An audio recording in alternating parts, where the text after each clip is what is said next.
दोस्तों हाल ही में south Korea की तरफ से बनाया हुआ पहला इंडिजिनियस डिजाइन और डेवलप्ड एयरक्राफ्ट का फर्स्ट फ्लाइट हुआ। दोस्तों इस एयरक्राफ्ट को KF-21 बॉर्मेर एयरक्राफ्ट का नाम दिया गया है और वहीं पे एयरक्राफ्ट के फर्स्ट फ्लाइट के बाद एक सवाल ये भी बन रहा है कि क्या साउथ कोरिया की तरफ से बनाया हुआ ये जो एयरक्राफ्ट है ये भारत के जो AMCA प्रोजेक्ट है या फिर कहे तो तेजस मार्क 2 एयरक्राफ्टों के प्रोजेक्ट है इससे बेहतर है। दोस्तों आज के इस वीडियो में आप लोगों को साउथ कोरिया के ये KF-21 एयरक्राफ्टों के ऐसे कुछ फैक्टरों के बारे में बताऊंगा जिसके बारे में आप लोगों को शायद ही पता होगा और साथ ही साथ आप लोगों को KF-21 एयरक्राफ्ट को AMCA एयरक्राफ्टों के साथ कंपेयर करके भी बताऊंगा जिससे आप लोगों को आसानी से पता चले कि भारत के द्वारा डेवलप किए जाने वाले फाइटर एयरक्राफ्ट असल में ताकत के मामले में साउथ कोरियन एयरक्राफ्ट के मुकाबले में कहां पे है। तो डिटेल में जानने के लिए वीडियो के आखिर तक बने रहिए और चैनल को सब्सक्राइब और वीडियो को लाइक जरूर कीजिए। दोस्तों हाल ही में साउथ कोरिया की तरफ से निर्माण किया हुआ नेक्स्ट जनरेशन के फाइटर एयरक्राफ्ट मतलब KF-21 बॉर्मेर ने अपना फर्स्ट फ्लाइट किया। दोस्तों इस फर्स्ट फ्लाइट को काफी इंप्रेसिव बताया जा रहा है क्योंकि साउथ कोरिया की तरफ से टाइमलाइन के अंतर्गत एयरक्राफ्टों के प्रोजेक्ट के घोषणा करने के 7 साल के अंदर एयरक्राफ्ट को तैयार करके अपना फर्स्ट फ्लाइट को अंजाम दिया गया। दोस्तों इतने कम समय में किसी देश के द्वारा इस तरीके से एयरक्राफ्ट के डेवलपमेंट करना खास करके ऐसे देशों के लिए जो एयरक्राफ्टों के डेवलपमेंट के क्षेत्र में अब तक बड़ा कोई महत्वपूर्ण काम नहीं किया है वो इम्प्रेसिव ही है।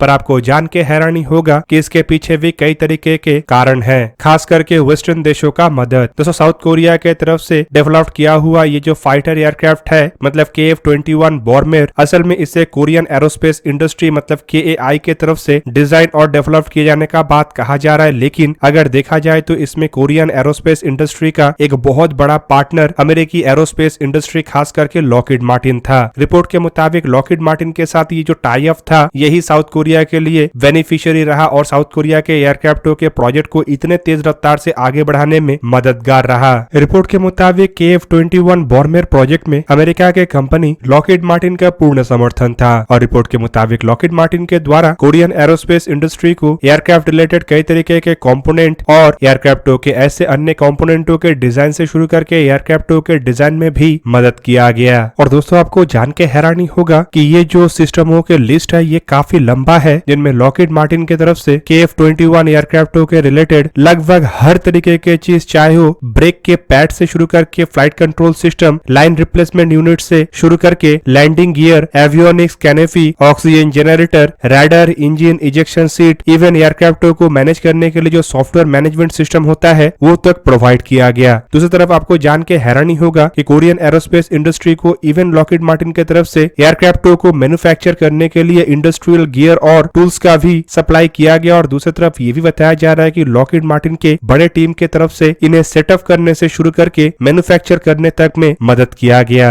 हालांकि दोस्तों कोरियन एरोस्पेस इंडस्ट्री की तरफ से बताया जा रहा है कि साल 2035 तक ये जो KF-21 एयरक्राफ्ट है इसे 5th जनरेशन के एयरक्राफ्ट के रूप में परिवर्तित कर दिया जाएगा। पर फिलहाल ये जो एयरक्राफ्ट है ये एक 4.5 जनरेशन के फाइटर एयरक्राफ्ट है। दूसरी तरफ अगर देखा जाए तो इंडिया के तरफ से जो AMCA एयरक्राफ्टों के प्रोजेक्ट को आगे बढ़ाया जा रहा है वो असल में 5th जनरेशन के फाइटर एयरक्राफ्ट का प्रोजेक्ट है, जबकि AMCA मार्क 2 एयरक्राफ्ट असल में एक 6th जनरेशन के फाइटर एयरक्राफ्ट होगा। इवन AMCA मार्क 1 एयरक्राफ्ट को भी अगर देखा जाए तो इसे 5th जनरेशन के एयरक्राफ्ट विद 6th जनरेशन के टेक्नोलॉजी के रूप में भी देखा जाता है। दोस्तों कोरियन एरोस्पेस इंडस्ट्री की तरफ से बताया जा रहा है कि इन एयरक्राफ्टों को साल 2035 तक अधिक से अधिकतम इंडिजिनाइज कर लिया जाएगा। पर फिलहाल के कंडीशन को अगर देखा जाए तो एयरक्राफ्टों में इस्तेमाल होने वाले जो मेजर 24 सब सिस्टम्स है उनमें करीबन 20 सब सिस्टम्स अमेरिकी है जबकि एक सब सिस्टम इजरायली ओरिजिन है। और इससे ही आप लोगों को पता चल गया होगा कि किस तरीके से अमेरिका और अन्य वेस्टर्न देशों के तरफ से कोरियाई एरोस्पेस इंडस्ट्री को भारी भरकम मदद किया गया जिस बदौलत ये जो एयरक्राफ्ट है ये इतने जल्दी डेवलप्ड हो सका। हालांकि दोस्तों अगर देखा जाए तो कोरियाई एरोस्पेस इंडस्ट्री अगर अपने खुद के बलबूते पे एयरक्राफ्ट के डेवलपमेंट का प्रयास करता तो शायद ही इतना जल्दी एयरक्राफ्टों के डेवलपमेंट हो पाता और ना ही एयरक्राफ्ट को इतने बेहतरीन ढंग से कोरियाई एरोस्पेस इंडस्ट्री की तरफ से डेवलप करना संभव हो पाता। हालांकि दोस्तों अगर दूसरी तरफ भारत के पहले स्वदेशी सुपरसोनिक एयरक्राफ्ट तेजस एयरक्राफ्ट के प्रोजेक्ट को देखा जाए तो इस एयरक्राफ्ट के प्रोजेक्ट को लेके जो सबसे बड़ा समालोचना का विषय है वो है एयरक्राफ्टों के प्रोजेक्ट में लगने वाले लंबे समय। रिपोर्ट के मुताबिक 80 के दशक में एयरक्राफ्ट के प्रोजेक्ट का शुरुआत हुआ था लेकिन एयरक्राफ्ट को साल 2016 में ही बेड़े में शामिल करना संभव हो पाया। ऐसे में दोस्तों इस एयरक्राफ्ट के अगर डिजाइन और डेवलपमेंट देखा जाए तो ये संपूर्ण रूप से स्वदेशी था।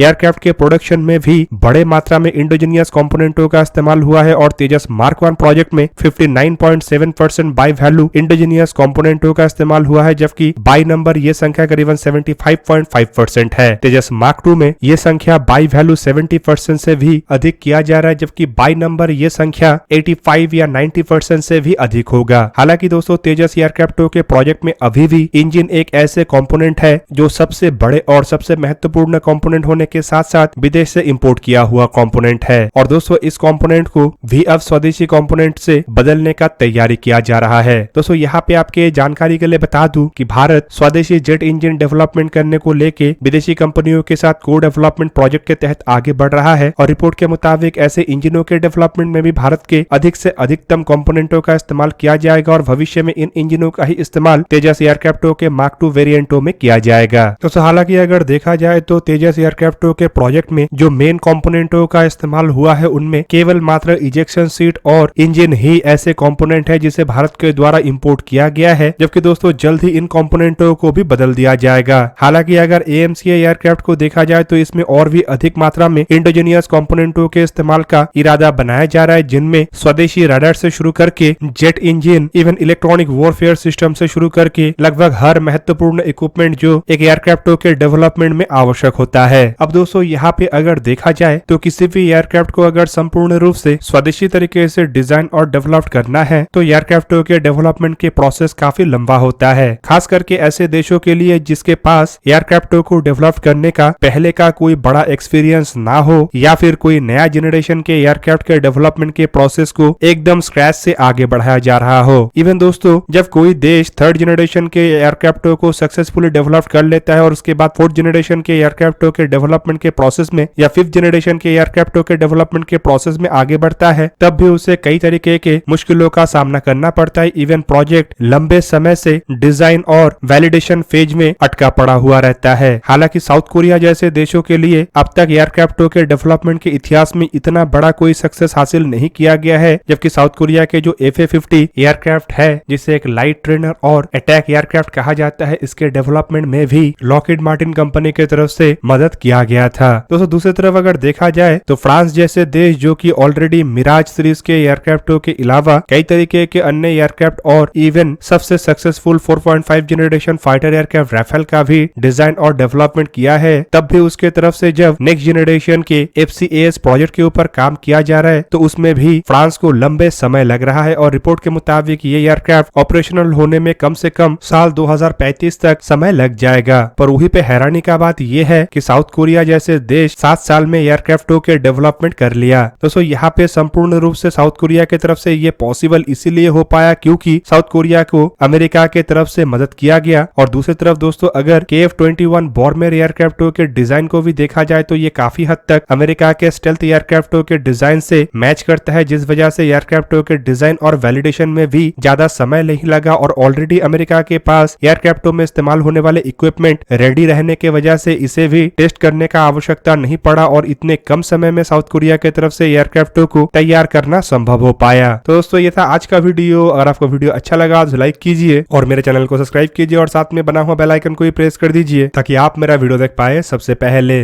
जय हिंद।